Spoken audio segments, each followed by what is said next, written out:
জীবনে সফলতা কেবল প্রকৃত জ্ঞান লাভের মাধ্যমেই সম্ভব হয়।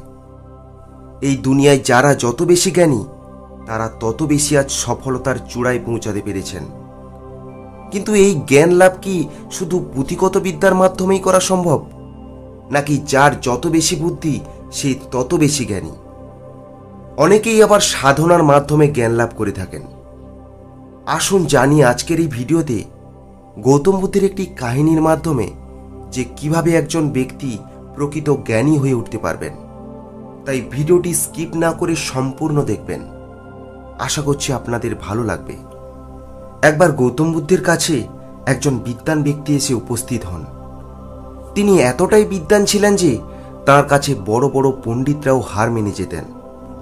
তার মতন শাস্ত্রজ্ঞানী বিদ্বান ব্যক্তি সেই নগরে নেই বললেই চলত। যেখানেই কোনো জ্ঞানের সভা হতো সেখানে সেই ব্যক্তিটি পৌঁছে যেতেন এবং তার জ্ঞান প্রদর্শন করতেন। নগরের সকল মানুষ তাকে জ্ঞানী হিসেবে সম্মান করতেন। কিন্তু একটা সময়ের পরেই সেই জ্ঞানী ব্যক্তিটির মধ্যে প্রচণ্ড অহংকারের জন্ম হয় এবং ধীরে ধীরে সেই অহংকার বাড়তে বাড়তে একসময় চূড়ান্ত আকার ধারণ করে। সে তখন নিজেকে জ্ঞানী থেকে শ্রেষ্ঠ জ্ঞানী হিসেবে মানতে শুরু করে। সে নিজেকে মনে করতে থাকে যে সেই কেবল এই দুনিয়ার সব কিছু জানে, বাকিরা কিছুই জানে না। ব্যক্তিটি একদিন গৌতম বুদ্ধের ব্যাপারে জানতে পারেন।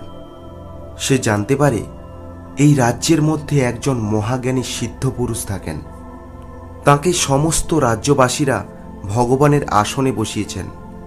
সবার কাছে গৌতম বুদ্ধের ব্যাপারে জানতে পেরে তার অহংকারী মনে খুব ধাক্কা লাগে। সে ভাবতে থাকে যে কে সেই মহান ব্যক্তি যার ব্যাপারে রাজ্যের মানুষেরা এত প্রশংসা করে। আচ্ছা, সে কি আমার থেকেও বেশি জ্ঞানী?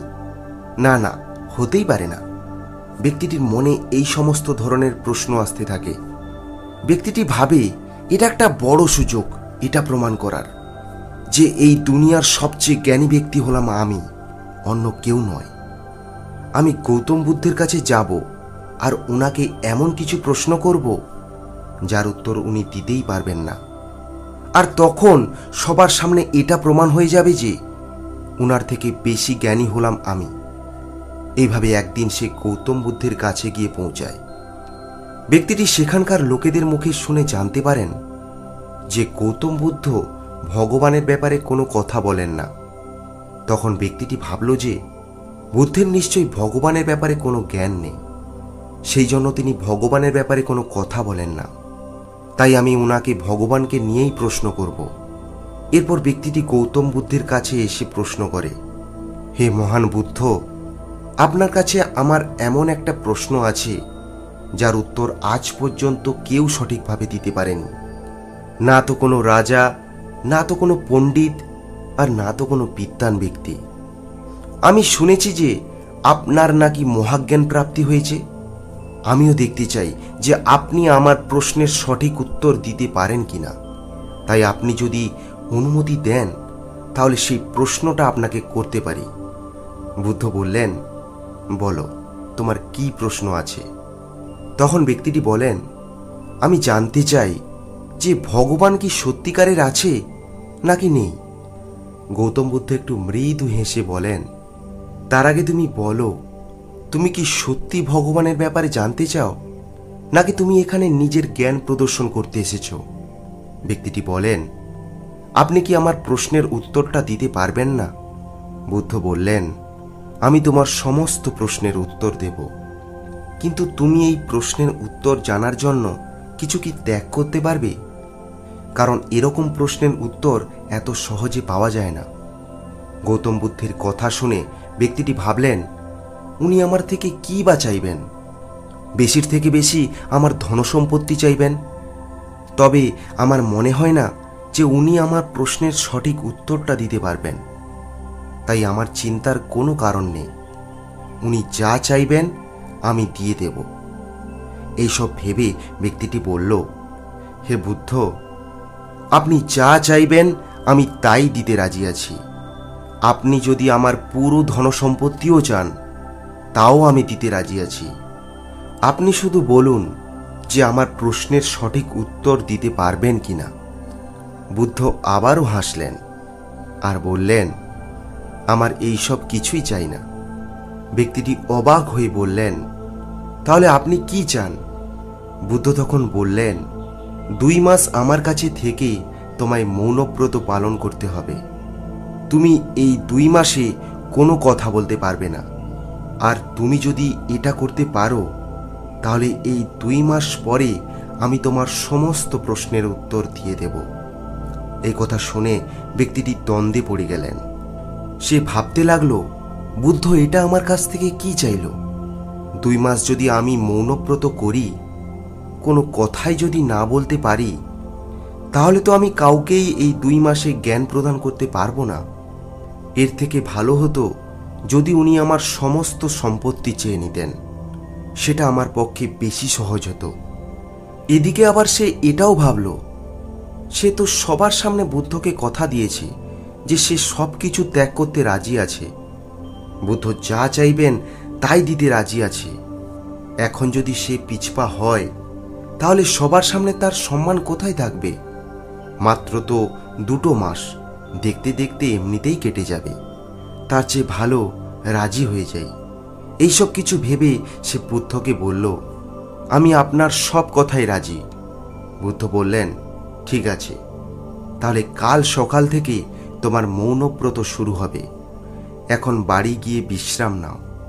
সেদিন সারা রাত ব্যক্তিটির চিন্তায় ঘুম হলো না। সে ভাবতে লাগলো যে আমি কোথায় ফেঁসে গেলাম? আমার তো জীবনটা বেশ ভালোই কাটছিল। আমার জীবনে এত সুখ সমৃদ্ধি ছিল। বুদ্ধের সঙ্গে জ্ঞানের প্রদর্শনের লড়াইতে এসে আমি তো এখানে 2 মাসের জন্য ফেঁসে গেলাম। এখন এই 2 মাস আমি কাউকে জ্ঞান প্রদর্শন না করে কি করে থাকব? কিছুই তো আমি বুঝতে পারছি না। যাই হোক, পরের দিন সকাল থেকে তার মৌনব্রত শুরু হয়ে গেল। প্রথম দিন তার মৌনব্রত পালন বেশ সুন্দরভাবেই কাটল, কিন্তু দ্বিতীয় দিন তার মন বড়ই চঞ্চল হয়ে উঠল। সে কথা বলার জন্য ব্যাকুল হয়ে উঠল, কিন্তু সে বাইরে থেকে কারোর সঙ্গে কথা বলতে পারছিল না। তাই সে কোনো উপায় না পেয়ে নিজে নিজেই মনের মধ্যে বিড়বিড় করতে থাকে। তার জন্য এক এক মুহূর্ত কাটানো খুব কঠিন হয়ে উঠেছিল, কিন্তু সে নিরুপায় ছিল, কারণ সে বুদ্ধকে কথা দিয়েছিল তার এই মৌনব্রত খুব নিষ্ঠার সঙ্গে পালন করবে। তাই তাকে এই 2 মাস যে কোনোভাবেই মৌনব্রত রক্ষা করতে হবে। এখানে উপস্থিত থাকা অন্যান্য শিষ্যদের সঙ্গে সে প্রতিদিনই ধ্যানে বসত, কারণ তাদের সংস্পর্শে থেকে এই কাজটি করা আরও সহজ হতো। তাছাড়া তাকে সময়ও তো যেভাবেই হোক কাটাতে হতো। কিন্তু দিন যত যেতে লাগলো তার মন আরও অশান্ত হয়ে উঠল। সে কি করবে না করবে কিছুই বুঝে উঠতে পারছিল না।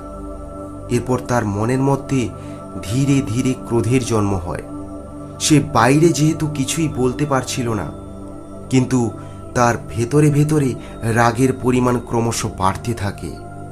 প্রতিদিনই ধ্যান শেষে বুদ্ধ তাঁর সমস্ত শিষ্যদের প্রশ্নের উত্তর দিতেন, তাদের সঙ্গে কথা বলতেন। আর সেই ব্যক্তিটি যখন তাদের কথোপকথন শুনত, তখন তারও ইচ্ছে করত কিছু বলার জন্য, কিন্তু যখন সে কিছুই বলতে পারত না, তখন তার রাগ আরও বেড়ে যেত। এইভাবে 10 দিন কেটে যায়। ধীরে ধীরে তার মনের মধ্যে অস্থিরতা ক্রমশ বাড়তে থাকে এবং রাগও বাড়তে থাকে। আর একদিন এমনটাই ঘটল যে সে তার রাগকে নিয়ন্ত্রণ করতে না পেরেই একটা বড় পাথরখণ্ডকে বুদ্ধের সামনে নিয়ে এসে ছুঁড়ে মারল। তখন বুদ্ধ বুঝে যান ব্যক্তিটির সমস্যা কোথায়। এরপর তিনি সেই ব্যক্তিটিকে একটি ঝিলের ধারে নিয়ে যান এবং তাকে বলেন, তোমাকে আমি কিছুক্ষণের জন্য মৌনব্রত ভাঙার অনুমতি দিচ্ছি। এখন তোমার মনের মধ্যে যা কিছু চলছে তুমি আমায় বলতে পারো। গৌতম বুদ্ধের কথা শুনে ব্যক্তিটি ভাবতে থাকে, এটি গৌতম বুদ্ধের নিশ্চয়ই কোনো একটা চাল হতে পারে তার মৌনব্রতকে ভঙ্গ করার। তাই ব্যক্তিটি মাথা নেড়ে গৌতম বুদ্ধকে বুঝিয়ে দেন যে সে তাতে রাজি নয়। তখন বুদ্ধ বললেন, আমার মনে হচ্ছে তুমি কোনোভাবেই তোমার মৌনব্রতকে ভাঙতে চাও না। আচ্ছা ঠিক আছে, তাহলে এটা বলো তো, তুমি কি ঝিলের পরিষ্কার জলে চাঁদের ছায়া দেখতে পাচ্ছ? ব্যক্তিটি মাথা নেড়ে হ্যাঁ জানায়। বুদ্ধ আবারও বললেন, আচ্ছা তুমি একটি পাথর নাও আর ওই ঝিলের জলে ছুঁড়ে মারো। এরপর ব্যক্তিটি তাই করল। একটি পাথর নিয়ে ঝিলের জলে ছুঁড়ে মারল। বুদ্ধ এবার বললেন, আচ্ছা দেখো তো, এখনো কি সেই ঝিলের জলে পরিষ্কারভাবে চাঁদের ছায়া দেখতে পাচ্ছ? এরপর ব্যক্তিটি আবারও মাথা নেড়ে জানালো, না। বুদ্ধ তখন বললেন, ঠিক যেমনভাবে স্থির জলে চাঁদের ছায়া খুব পরিষ্কারভাবে দেখা যায়, ঠিক তেমনি আমাদের মনকে শান্ত রেখে আমরা জীবনের অনেক সত্যই দেখতে পাই। ঠিক যেমনই জল বিচলিত হয়ে গেলে চাঁদের ছায়া ঠিক স্পষ্টভাবে দেখা যায় না, ঠিক তেমনি আমরা যদি সারাক্ষণ কথাই বলতে থাকি তাহলে আমরাও সত্যিকারের জ্ঞান সহজে দেখতে পাবো না। তুমি তো এখন 10 দিন হলো চুপ আছো, কিন্তু তুমি কি সত্যিকারের চুপ আছো? না, তুমি চুপ নেই। বাইরে থেকে হয়তো তুমি চুপ আছো, কিন্তু তোমার মনের মধ্যে তুমি সব সময় বক বক করেই চলেছ। না জানি তুমি তোমার মনের মধ্যে কার কার সাথে দিনরাত এত কথা বলেই চলেছ। যেমনভাবে শান্ত ঝিলে পাথর মারলে স্পষ্ট চাঁদের ছায়া অস্পষ্ট হয়ে যায়, ঠিক তেমনি তোমার মনের মধ্যে চলা এই কথাবার্তা তোমার জ্ঞানের রাস্তাকে, সত্যের রাস্তাকে অস্পষ্ট করে দেয়। আর কথা কম বললে বা মৌন থাকলে আমাদের মধ্যে অনেক শক্তির সঞ্চয় হয়, কিন্তু সেই শক্তিকে আমরা মনের মধ্যে চলা কথাবার্তা ও চঞ্চলতার মাধ্যমে ক্রোধে বদলে ফেলি, যা আমাদের বিনাশের কারণ হয়ে দাঁড়ায়। তাই সেই শক্তিকে নষ্ট করো না, সেই শক্তিকে নিজের মধ্যে শান্তিতে রূপান্তরিত করে দাও। তুমি শুধু ধ্যানের সময় তোমার মনকে সেই শান্ত ঝিলের মতো শান্ত রাখো এবং তোমার মনের মধ্যে এই চঞ্চলতাগুলোকে শুধু দেখো, কিন্তু তাতে সাড়া দিও না। দেখবে তুমি সাড়া না দিলে চঞ্চলতা আসবে, আবার চলেও যাবে, আর তুমি শান্তি অনুভব করবে। তাই যতটা দরকার ততটা কথা বলা আমাদের সত্যকে দেখতে ও বুঝতে সাহায্য করে। প্রয়োজনের থেকে অতিরিক্ত কথা বলা আমাদের প্রকৃত জ্ঞানের বিনাশ ঘটায়।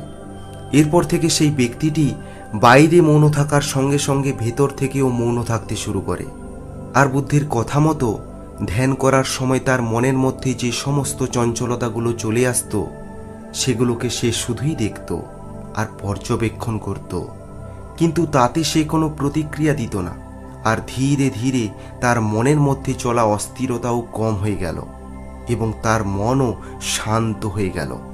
এইভাবে 2 মাস কেটে যাওয়ার পর বুদ্ধ বললেন, ওহে যুবক, এবার তুমি কথা বলতে পারো। এবার তুমি তোমার সমস্ত প্রশ্ন আমাকে জিজ্ঞেস করতে পারো। এতদিন পর সেই ব্যক্তিটি কথা বলার জন্য যে প্রথম শব্দটি বের করল, সেটা হলো গুরুদেব। তার বলা কথাগুলোর মধ্যে একটা অন্যরকম শান্তি ছিল, এক অন্য রকমের স্নেহ ছিল। সে বলল, হে গুরুদেব, আমি যখন আপনাকে এসে প্রশ্ন করেছিলাম, আমি তখন নিজেকে একজন শ্রেষ্ঠ জ্ঞানী মনে করতাম, আর এখন আমি বুঝতে পেরেছি যে আমি কত বড় বোকা ছিলাম। নিজেকে অজ্ঞানতার আঁধারে বন্দি করে রেখেছিলাম। কিছু জিনিস পড়ে আমি নিজেকে মনে করতাম যে আমি মনে হয় সবচেয়ে বড় জ্ঞানী, তাই আমি সব জায়গায় নিজের জ্ঞান প্রদর্শন করতে চলে যেতাম। কিন্তু এই 2 মাসে আমি বুঝলাম, আসল জ্ঞান তো শান্ত থাকার মাধ্যমে পাওয়া যায়। শান্ত থাকলে নিজেকে সঠিকভাবে জানা যায়, আসল সত্যকে জানা যায়। এখন আমি অনেক শান্ত হয়ে গেছি। আমার মধ্যে থাকা জ্ঞানের অহংকার একদমই ভেঙে গেছে। তাই আমার আর কোনো প্রশ্ন আপনাকে জিজ্ঞেস করার দরকার নেই।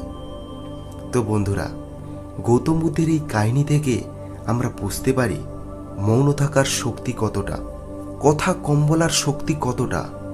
আমাদের শরীর সারাদিনে অনেক এনার্জি তৈরি করে, আর আমরা তার বেশিরভাগটাই অপ্রয়োজনীয় কথা বলে নষ্ট করে দেই। মুখে না বললেও মনের মধ্যে সারাদিন বকবকানি চলতেই থাকে, আর যার কারণে আমাদের সামনে থাকা অপরিসীম জ্ঞানের ভাণ্ডারকে আমরা দেখতেই পাই না। তাই আমাদের প্রত্যেকেরই উচিত যতটাই দরকার ঠিক ততটাই কথা বলা। সবার আগে মনের এই চঞ্চলতা ও অতিরিক্ত কথা বলাকে নিয়ন্ত্রণ করা উচিত।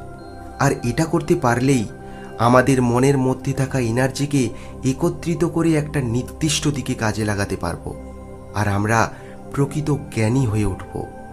বন্ধুরা, আজকের কাহিনীটি আপনাদের কেমন লাগলো তা অতি অবশ্যই কমেন্ট করে জানাবেন। আর যদি ভালো লেগে থাকে তাহলে দয়া করে ভিডিওটিতে একটি লাইক ও শেয়ার করবেন। আজকের মতো এই পর্যন্ত। দেখা হচ্ছে পরবর্তী এরকম আবারও একটি ভিডিওতে। ততক্ষণ ভালো থাকবেন, সুস্থ থাকবেন। ধন্যবাদ।